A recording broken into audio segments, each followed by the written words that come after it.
Hello, my dear friends and students. Welcome to Batham class.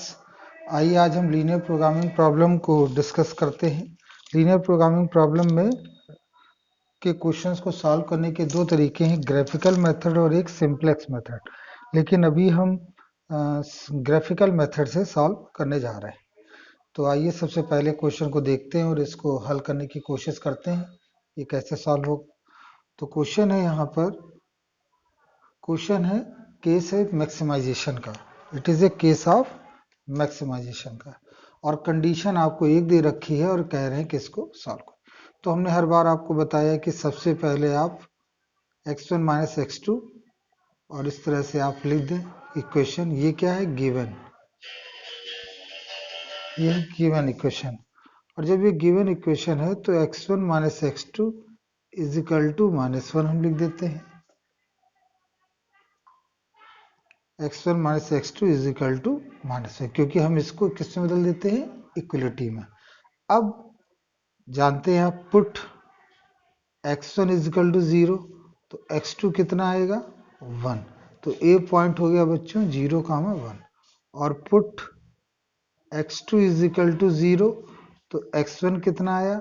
-1। आप देख सकते हैं इस इक्वेशन से।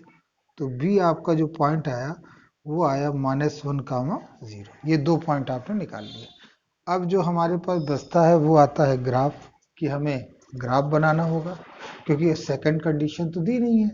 तो उसके लिए हम एक लाइन यहाँ पर ड्रॉ कर लेते हैं इस तरह से। एक लाइन ये ड्रॉ करी और एक लाइन ये हमने ड्रॉ करी। अब इसमें देखिए ये x है और ये y एक्सिस है। x और y एक्सिस ये दोनों दे रखे हैं। अब इसमें हम पॉइंट्स लिख देंगे। तो 1 2 3 1 2 3 और कुछ माइनस में है तो -1 -2 -3। अब इससे सबसे पहले देखिए क्या लिखा है? 0,1। तो 0 के लिए ये लिखिए, 1 के लिए ये गए, तो ये आपका ए पॉइंट आ गया। फिर आया -1,0। -1 के लिए इधर मूव करेंगे और 0 के लिए यहीं रुक जाएंगे, तो ये हो गया आपका बी पॉइंट। अब हम इसमें एक लाइन ड्रॉ कर लेंगे इस तरह से, इन दोनों को मिलाती हुई एक लाइन हमने ड्रॉ कर ली। ये आपकी लाइन हो गई ए बी लाइन। ये लाइन आपकी क्या हो गई बच्चों? ये लाइन कहलाएगी ए बी लाइन। अब जब ये आ गया हमारे पास तो अब हमें ये देखना है क्या ये ओरिजिन की ओर जा रहा है कि नहीं। तो आप ये देखिए क्या ये इक्वेशन 1 आप ये लिखेंगे, equation 1 does not satisfy 0,0। Satisfy करेगी कि नहीं आप बताइए?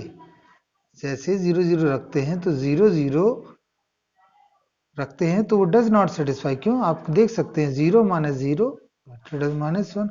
और आप जानते हैं ये गलत है, क्योंकि बिकॉज -1 इज लेस देन 0, इसलिए ये क्या है? ये कॉन्सेप्ट जो है वो गलत है।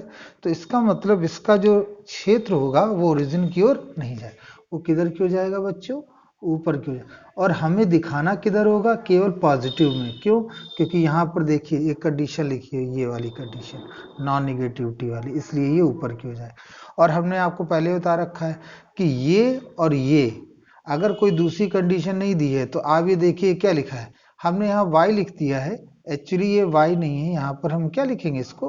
x2।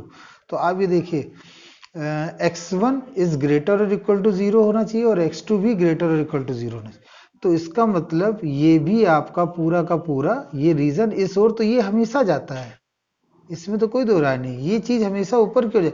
तो इन सब में जो कॉमन रीजन आया वो रीजन ये रहा आपका, ये रीजन आपका कॉमन रहा। और वो भी कैसा रहा? अनलिमिटेड, असीमित, इनफाइनाइट। ये है infinite, infinite feasible reason.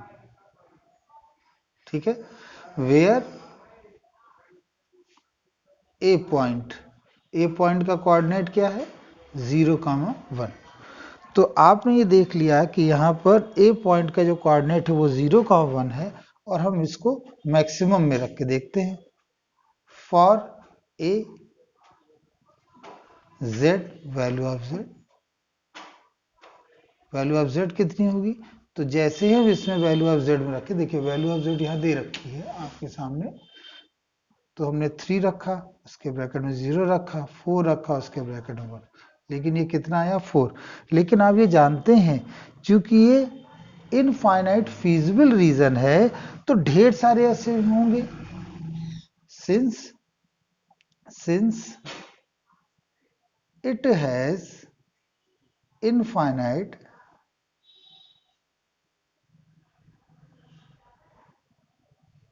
feasible reason, since it has infinite feasible reason, so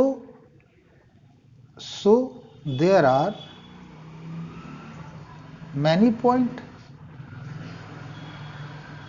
so there are many point whose maximum z would be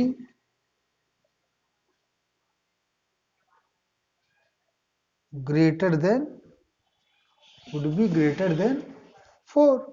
तो यहाँ तो ढेर सारे ऐसे मान हो गए, तो आप यहाँ पर कह नहीं सकते, इसलिए इसके जो अधिकतम मान क्या होंगे, वो इनफाइनाइट होंगे। इसलिए ये समस्या कैसी हो गई, ये समस्या हो गई infinite feasible solution. So it is a case of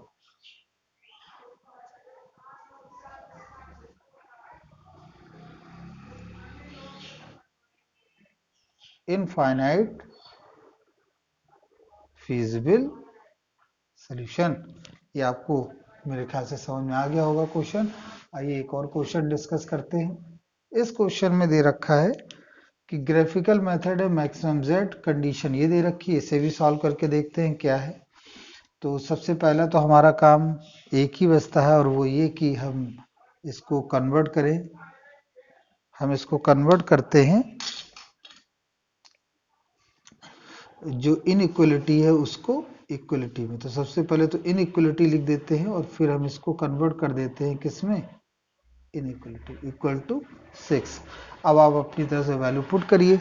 तो जब हम x की जगह पर 0 पुट करते हैं, when x is equal to 0 y becomes 2, तो a बन गया आपका 0,2। When y is equal to 0 तो x बिकम्स 3, आप सॉल्व करके देख सकते हैं, y की 0 तो x बिकम 3, तो ये b पॉइंट बन गया 3,0। ये 2 पॉइंट आपके आए, ये भी निकला। अब सेकंड के लिए भी हम देख लेते हैं। तो x प्लस 4y इनइक्वलिटी है, तो इसको हम किससे बदल दें बच्चों, इसको हम बदल दें इक्वलिटी में। तो अब यहाँ भी वही चीज आ जाएगी, x इक्वल टू 0 तो y इज इक्वल टू 1, तो c पॉइंट हो गया 0,1, और फिर y is equal to 0, so x equal to 4, तो ये आ जाएगा आपका d पॉइंट 4,0। तो इस तरह से आपने ये 2 पॉइंट निकाली ABCD। अब इनको आपको किस पे दिखाना है बच्चों, ग्राफ पर। तो ग्राफ पर हम बना लेते हैं, यहाँ पर एक ग्राफ भी जनरेट कर लेते हैं। तो ग्राफ के लिए हमने एक लाइन ये ड्रॉ करी, क्योंकि मोस्टली हमारा जो ग्राफ होता है वो किस ओर होता है, वो मोस्टली जो ग्राफ होता है वो हमारा x डायरेक्शन में होता है, x और y के पॉजिटिव डायरेक्शन में होता है, इसलिए हमने x y की पॉजिटिव डायरेक्शन यहाँ ले ली। ये हम थोड़ा सा इसे डार्क कर देते हैं जिससे कि और अच्छी तरह से आपको समझ में आ सके। अब आप देखिए यहाँ पर क्या लिखा है, यहाँ लिखा है एज, सबसे पहले तो मैक्सिमम 4 है, तो 1 2 3 4, 1 2 3 4। अब देखिए सबसे पहले तो हम ए पॉइंट दर्शाएंगे। ए पॉइंट कहाँ है, 0,2, 0 ये 2 ये हो गया ए। फिर आगे 3,0, 3 ये हो गया 0 ये, तो ये हो गया बी पॉइंट। ठीक है, इसको हम मिला देते हैं, ए और बी को मिला देते हैं। तो जैसे हमने इसको ज्वाइन कराया तो ये लाइन आ गई। अब ये किस ओर जाएगी, देखिए ये 0 0 सेटिस्फाई कर रही है, बिल्कुल 0 0 सेटिस्फाई कर रही है। तो इसके लिए जो रीजन होगा वो किधर की ओर होगा बच्चों, नीचे की ओर होगा। चलिए पहला काम खत्म। दूसरा है 0,1, 0 ये है, 1 ये हो गया, ये हो गया सी पॉइंट। फिर है डी 4,0, 4,0 के लिए ये हो गया डी। अब इन दोनों को मिला देते हैं। इन दोनों को मिलाने पर ये देखिए हमने मिला दिया, इन दोनों को भी मिला दिया हमने। अब इनमें हमें देखना है क्या ये सेटिस्फाई कर रहे हैं, तो ये भी देखिए क्या है, सेटिस्फाई कर रहे हैं। तो इसका भी रीजन किधर होगा, नीचे की ओर होगा। ये देखिए अब इन दोनों में जो फीजिबल रीजन बना बच्चों वो ये बना। अगर हम इन दोनों में फीजिबल रीजन की बात करें तो वो ये रीजन होगा फीजिबल रीजन, ये वाला और एक ये वाला, यहां से चलेगा, ये होगा आपका पूरा का पूरा फीजिबल रीजन। ये जो हमने यहाँ पे ब्लैक से डार्क किया हुआ है ये पूरा का पूरा आपका फीजिबल रीजन में कंसीडर किया जाएगा। ये फीजिबल, तो आप देख सकते हैं कि ए है और यहाँ पर एक पॉइंट के भी आ गया। तो आप यहाँ लिखेंगे, तो लिखेंगे फीजिबल रीजन, यहाँ लिखेंगे feasible reason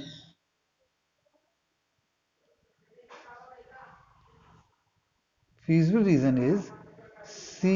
CKBO, feasible reason CKBO, CKBO is a feasible reason।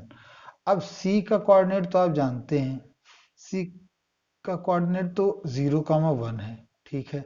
आप B का भी कोऑर्डिनेट जानते हैं, उसका कोऑर्डिनेट है 3,0, ये भी ठीक है। और O का कोऑर्डिनेट जानते हैं वो है 0,0, लेकिन आपको K का कोऑर्डिनेट नहीं पता। तो K का कोऑर्डिनेट कैसे निकलेगा, वो इस इक्वेशन को और इस इक्वेशन को सॉल्व करके निकलेगा। तो जब आप 1 और 2, हम ये डायरेक्ट यहां करते हैं बच्चों, आफ्टर सॉल्विंग 1 एंड 2, 1 और 2 को सॉल्व करने पर जो हमें वैल्यू मिलेगी वो आ जाएगी 3,0, वो 12,5, 2,5, ये आपकी वैल्यू निकलेगी। और ये आपका जो पॉइंट होगा कौन सा होगा, वो पॉइंट होगा की। तो अब इस तरह से आपको 4 मान मिल गए। अब इन 4 मानों के लिए हम z की वैल्यू निकालेंगे। अब इन 4 मानों के लिए हम क्या करें, z की वैल्यू। तो इसको हम इधर सॉल्व कर लेते हैं। तो सबसे पहला आपका है, सबसे पहला पॉइंट हमने ले लिया C पॉइंट, वो है 0,1। z कितना निकलेगा, तो z के लिए C है 0 प्लस 1.5 मल्टीप्लाइड बाई 1, तो ये आ जाएगा 1.5। ये आपका जो उद्देश्य फंक्शन या जिसे हम बोलते हैं, यहाँ पे देखिए हम लिख देते हैं x प्लस 1.5y, ये आपको। फिर थर्ड जो आपका था C। अब एक और पॉइंट है आपका B के लिए भी हम चेक कर लें, तो 3,0, तो z 3 है, 3 मतलब 3 प्लस ये तो 0 में सब खत्म हो जाएगा, तो यहाँ पर आ जाएगा 3। फिर हम C भी निकाल लिया, B भी निकाल लिया। ओरिजिन की बात कर लें तो ओरिजिन में तो z 0 ही हो जाएगा, और आया आपका लास्ट में k। तो k के लिए अगर हम निकालें तो वो होगा 0, k की जो वैल्यू थी वो है 12,5, 12/5 एंड 2/5। तो इसके लिए अगर हम वैल्यू निकालेंगे तो वो आएगा z is equal to 12/5 multiplied by 1 plus 1.5 multiplied by 2/5। इनको जब हम सॉल्व कर लेंगे तो आएगा 3। तो अब आप यहाँ देख सकते हैं ये केस कौन सा आ गया। अब आप देखिए मैक्सिमम वैल्यू कितनी निकल रही है, मैक्सिमम वैल्यू यहाँ पर 2 है, वो ये 3 और ये 3। इस कॉम्बिनेशन के लिए भी 3 आ रहा है और इस कॉम्बिनेशन के लिए 3 आ रहा है। तो it is a case of multiple optimal solution.